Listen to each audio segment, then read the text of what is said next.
Participate చేశాను. కూర్చుందాం please. కొన్నిసార్లు నేను కూడా పార్టిసిపేట్ చేశాను. చిత్తూరు దగ్గర అనుకుంటా, ఐ థింక్ మీరు ఒక డిఎస్పీతో రాజ్యాంగం పట్టుకుని మరీ ఫైట్ చేయాల్సిన పరిస్థితి వచ్చింది. రాజ్యాంగాన్ని పట్టుకొని రాజ్యాంగాన్ని చదివి వినిపిస్తూ ఒక డిఎస్పీతో ఫైట్ చేయాల్సి వచ్చింది. నేను ఎందుకు ఈ ప్రశ్న అడగాల్సి వచ్చిందంటే, ప్రతిసారి మీరు ప్రజాస్వామ్యం, హెల్దీ డెమోక్రసీ అని మాట్లాడుతుంటే నాకు ఈ ప్రశ్న అడగాలనిపించింది. వాట్ ఈస్ హెల్దీ డెమోక్రసీ మీ దృష్టిలో, and how can A government be transparent to the people? ప్రజాస్వామ్యంలో జ్యుడిషియరీ కానివ్వండి, దాని తర్వాత మీడియా కానివ్వండి, ప్రజాప్రతినిధులు కానివ్వండి, ప్రభుత్వ అధికారులు కానివ్వండి, అందరిపైన కొన్ని బాధ్యతలు ఉన్నాయి. అధికారంలో ఉన్న ప్రభుత్వం వాళ్ళని ఇబ్బంది పెట్టకూడదు, వాళ్ళని ప్రోత్సహించాలా, వాళ్ళ బాధ్యతలు ఏదైతే వాళ్ళు నెరవేర్చాల్సిందో అది చేయాలి. ఇప్పుడు ఎలా ఉందంటే ఈ ప్రభుత్వంలో ఎవరన్నా గట్టిగా మాడితే వాళ్ళపైన కేసులు. మీ లోకేష్ పైన 23 కేసులు పెట్టారండి. అటెంప్ట్ మర్డర్ కేసు ఉంది నా పైన, SC/ST కేసు ఉంది, ట్రాక్టర్ ర్యాష్ డ్రైవింగ్ కేసు కూడా ఉంది. ఇట్లా 23 కేసులు పెట్టారు. కారణం ఏంటి? ప్రజల తరపున నేను పోరాడినందుకు, యువత తరపున నేను పోరాడినందుకు అడుగడుగున ఇబ్బంది పెడుతున్నారు. ఇది మంచిది కాదు. శాసనసభలో మా ఎమ్మెల్యేలు పెద్ద ఎత్తున పోరాడితే మా తల్లిని అవమానించారు. నిన్నగాక మొన్న డీప్ ఫేక్ వీడియోలు కూడా విడుదల చేశారు. అంటే వాళ్ళకి ఇదే తెలుసు, ఎవరన్నా ప్రజల తరపున పోరాడితే వాళ్ళు మానసికంగా ఎలా ఇబ్బంది పెట్టాలి, అది చేస్తే వాళ్ళు ఎక్కడ వెనక్కి తగ్గుతారని ఇలా ఆలోచన. కానీ జగన్మోహన్ రెడ్డి గారికి ఒక విషయం అర్థం అవట్లా, తెలుగుదేశం జనసేన పార్టీ తగ్గేదే లేదు. మేము ఏనాడు వీళ్ళని వదిలిపెట్టాం. గత 4 సంవత్సరాలు 11 నెలలుగా వీళ్ళు చేస్తున్న తప్పులు ప్రజల్లో నిలదీశాం, ఎక్స్పోజ్ చేశాం. ముందు కూడా చేస్తాం. ఇంకా ఉండేది 13 రోజులే. కానీ నేను బలంగా నమ్మేది, ఎప్పుడు లేని విధంగా అద్భుతమైన అభ్యర్థులు తెలుగుదేశం పార్టీ ఇచ్చింది. బాగా చదువుకున్న వాళ్ళు కూడా ఈసారి బరిలో ఉన్నారు. ఇలాంటి వాళ్ళని గెలిపించుకుని మనం ఎట్టి పరిస్థితులు శాసనసభకు పంపించాల్సిన బాధ్యత యువత పైనుంది. అప్పుడే ఒక హెల్తీ డెమోక్రసీ అనేది ఏర్పడుతుంది. ఏంటి హెల్తీ డెమోక్రసీ అంటే? ఏం జరగాలి రాష్ట్రంలో?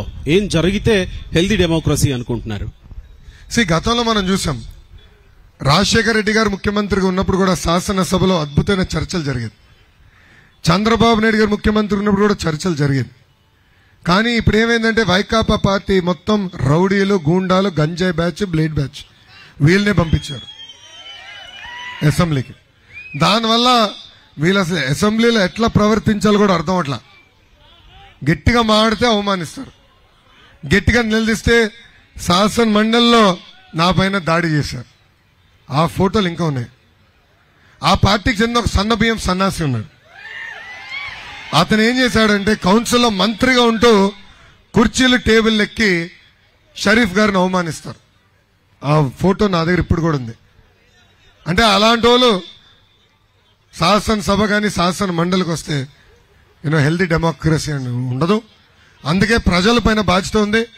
ఎవరైతే రాష్ట్రానికి సమర్థవంతమైన నాయకత్వం వహించగలుగుతారో, అదేవిధంగా వాళ్ళ నియోజకవర్గాలు అసెంబ్లీలో కానీ పార్లమెంట్లో కానీ బాగా అభివృద్ధి చేయగలుగుతారో అలాంటి అభ్యర్థుల్ని గెలిపించాల్సిన బాధ్యత కూడా ప్రజలపైన ఉంది.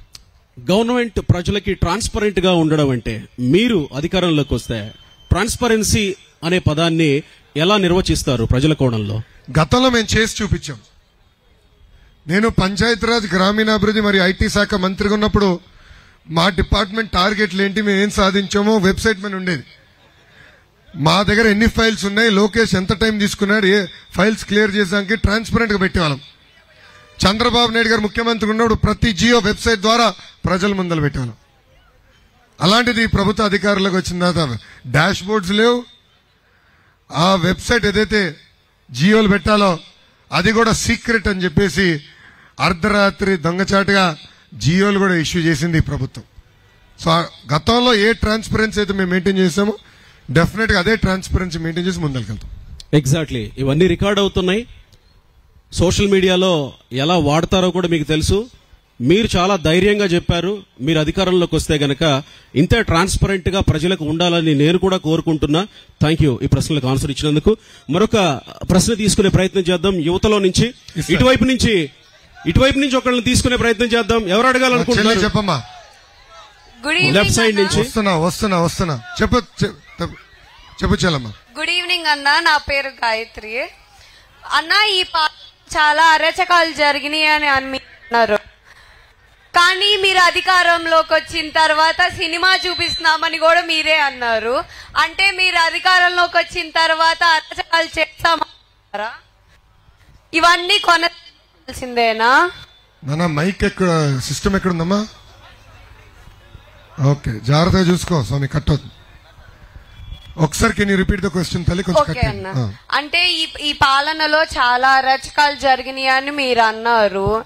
అంటే మీరు అధికారంలోకి వచ్చిన తర్వాత సినిమా చూపిస్తామని కూడా మీరే అన్నారు. అంటే మీరు అధికారంలోకి వచ్చిన తర్వాత అరాచకాలు చేస్తామంటున్నారా? ఇలాంటి కొనసాగించాల్సిందేనా? చెల్లమ్మ, ఇప్పుడు మీ లోకేష్ పైన 23 కేసులు పెట్టారు తల్లి. 2019 ముందల నా పైన ఒక్క కేసు లేదు. నేను ఏనాడు పోలీస్ స్టేషన్కి వెళ్ళా. అలాంటిది నన్ను ఇప్పటికీ 6-7 సార్లు పోలీస్ స్టేషన్ తీసుకెళ్లారు. పోలీస్ స్టేషన్ కాస్త అత్తగారిలాగా అయిపోయింది తల్లి. పాదయాత్రలో జియో 1 అని ఒక పనికిమాల జియో తీసుకొచ్చి మా గొంతు నొక్కారు. ఇట్లా మైక్ పట్టుకుని మాట్లాడే అవకాశం నాకు ఇవ్వలేదు చెల్లమ్మ. సో నేనేమన్నానంటే, ఏ అధికారులు అయితే చట్టాన్ని ఉల్లంఘించి మమ్మల్ని ఇబ్బంది పెట్టారో వాళ్ళపైన జ్యుడిషియల్ ఎంక్వైరీ చేస్తాం, వాళ్ళ సర్వీస్ నుంచి డిస్మిస్ చేసి జైలుకి పంపించేదాన్ని కూడా నేను వెనకాడనన్నా. సో ఏ అధికారులు అయితే చట్టాన్ని ఉల్లంఘించారో అన్నా. సో ఎందుకు అందరు భయపడుతున్నారు? నాది కక్ష సాధింపు కాదు. న్యాయబద్ధంగా ఎవరైతే తప్పు చేశారో వాళ్ళని ఉపేక్షించకూడదనేది నా నినాదం. రాజ్యాంగం కాపాడాల్సిన బాధ్యత కొంతమందికి రాజ్యాంగం ఇచ్చింది. అలాంటి వ్యక్తులే రాజ్యాంగాన్ని ఉల్లంఘిస్తే ఇంకా రేపు మన భవిష్యత్ ఏమవుతుందో ఒక్కసారి ఆలోచించాలమ్మా. అందుకే చెప్పా, వాళ్ళని నేను వదిలిపెట్టాను, సీరియస్ గా యాక్షన్ తీసుకుంటాను. కానీ సభాముఖం తెలుపుతున్నా, I will follow the due process of the law. So చట్టాన్ని పాటించి జ్యుడిషియల్ ఎంక్వైరీ చేసి వాళ్ళపైన కఠినమైన చర్యలు తీసుకునే బాధ్యత మేము తీసుకుంటాం.